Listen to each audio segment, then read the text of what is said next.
some of the catch-and-shoot stuff, personnel recognition. Sam Hauser gets 7 of them in the third quarter. A couple are in transition, but we've got to do a better job of maintaining our discipline. We had a couple coming out of timeouts where we've just talked about the importance of staying on his body, and he shakes loose. Sam's an incredible player, shooter. They did a good job as a team of finding him. And then late, we fight, we get back in the game, and 3 minutes left. We call timeout in between 2 free throws. It's a 1-point game. They missed the free throw, and our attention to detail on the free throw rebounding was just not good enough. They make a 3. Now it's a 4-point game. A minute and a half later, we have a turnover, trying to get the ball to Walker.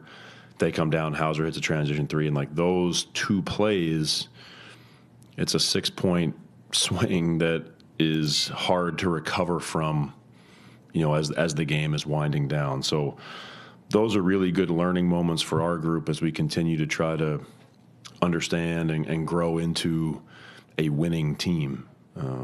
But I'm really proud of the team's effort. I feel good about how the team played tonight. They should walk out with their heads held high. We've seen it in a few other games this year when Walker gets switch on to other players, but on Jaylen Brown tonight.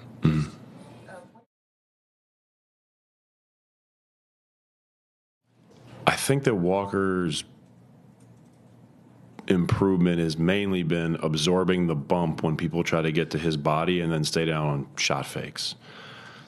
Most guys, when they attack Walker, once they get within about 12 feet of the basket, they're looking to bump him and get him leaning and then shot fake to get him off the floor. He's done a good job of staying down on those initial fakes. He can do a better job at continuing to fight the urge to open his feet up too much.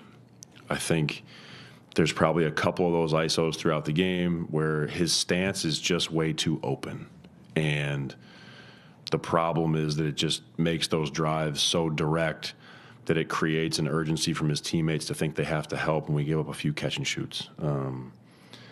But I would say in general, it's been a big area of growth this season is Walker's isolation defense. We hadn't really switched with him very much until this year, and we're trying to help him expand his overall defensive arsenal, and I would say for the most part it's gotten a lot better. And then I know you spoke about how that three-point shot wasn't falling, but to have the team still push back, being down 24 and still shooting threes, especially getting hot in the fourth quarter, what do you like to see about that when your team can trust themselves to just keep trying? Yeah, I think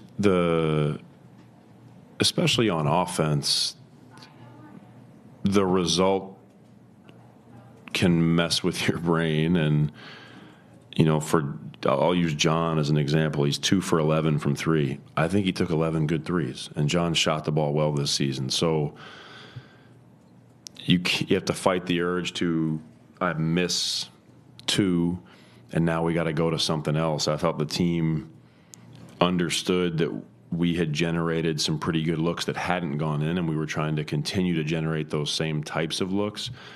So that's a moment of growth for the team, because I think there's times where you go away from it, not with bad intentions. Usually it's guys wanting to make a play and trying to save us and all those things. But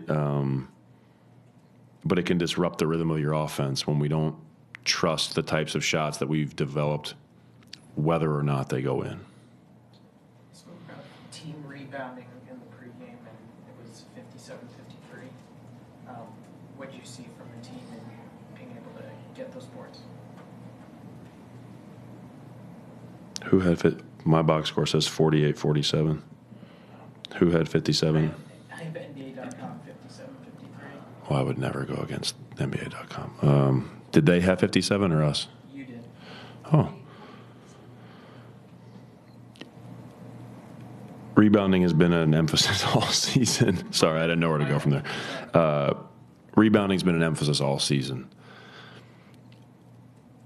John helped us a lot tonight, coming back and playing with Walker. But I like looking down the box score and seeing Johnny has 4, Svi has 4, Bryce has 4, Cody has 4, KJ has 3. Like, that's how the box score should look every night for us.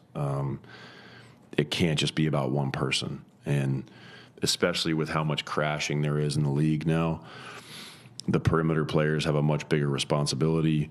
We talked a couple nights ago after Toronto about the secondary effort plays when the first piece of the rebound gets tipped, that we need perimeter players to dig out those 50-50 balls.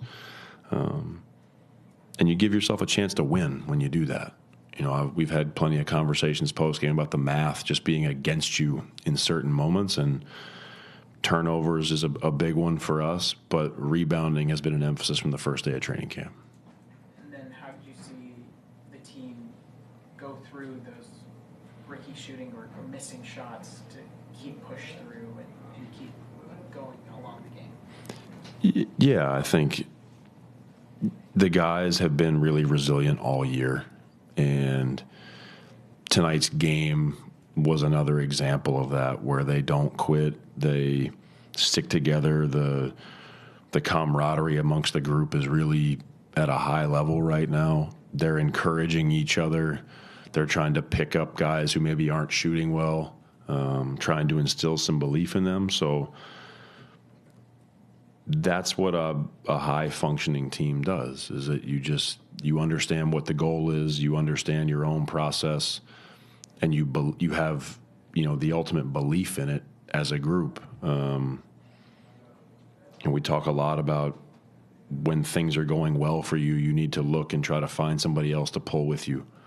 And when things aren't going well for you, you have to look to the group to try to be pulled in so that you can join the momentum of what's going on. Like, it's something that has to be talked about a lot, and we have to continue to focus on that. But I thought tonight's game and the way they battled through some of the missed shooting was just an example of the team doing that. You mentioned the line that Jason and Jalen put you in defensively. How much does the game plan going against Jalen change when Jason isn't out there, and how do you feel like you guys overall executed that? Yeah, things do change when one of those guys is out. Tonight it happened to be Jason, but I do think that in general some of the core principles remain the same, because Jason and Jalen are both unselfish players, and they have a lot of really good players on their team. Like, there's certain teams in the NBA, when you prepare for them, you're thinking about their star player, like this is the focus, and then everything else is secondary.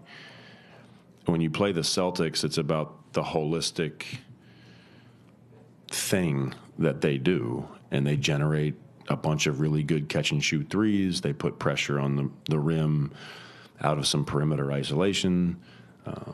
They're very good at attacking the switch. And so it's more conceptual when you play them, because they prove all the time. Tonight's another example of it doesn't matter if Jason and Jalen play or if it's just one of them. A couple of games ago, Derek White and Peyton Pritchard each have over 40. Tonight I thought there were moments where Derek White's isolations put us in some rotations. I mean, it's way more conceptual thinking when you play the Celtics, and that's a testament to their team. That Jason and Jalen, they don't make it about them. And so I thought thematically it stayed pretty consistent. And I thought overall we did a pretty good job, with the exception of the third quarter. Like, that's the part of the game that it got away from us. Yeah, and I want to throw in the Sam element. You said you want to stay attached to him. We talked about that sometimes. How difficult is that when you are trying to key in on Jalen to some degree? Like, does that kind of pull guys off Sam a little bit? Like, what happened there? Absolutely. I mean, the person guarding the ball has to do a good job, because the human instinct is, if I see Jaylen Brown driving the ball free, I go to help. And so I thought there were moments where Sam benefited from Jalen having a good initial attack, but I also think there were some moments where off the ball we just didn't do a good enough job being physical with Sam. Sam's developed a ton over the course of his career, and he's not just a catch and shoot player the way that maybe that signals in your brain. He doesn't stand still. He moves. He cuts. One of the threes he got opposite their bench was like a fake back cut back out to the corner. He's done a really good job of learning different ways to manufacture those catch and shoots, and he deserves the credit for that. Thank you.